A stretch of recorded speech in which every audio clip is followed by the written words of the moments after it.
doon sa baba yung order ko doon. Kung naiinis na talaga ako sa iyo eh. Isasako na kita eh.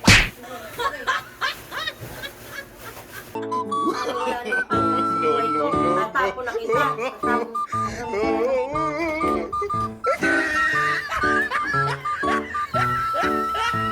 Yan, sinako na kita.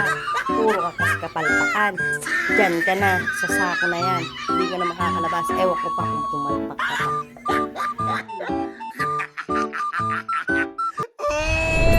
He tried it.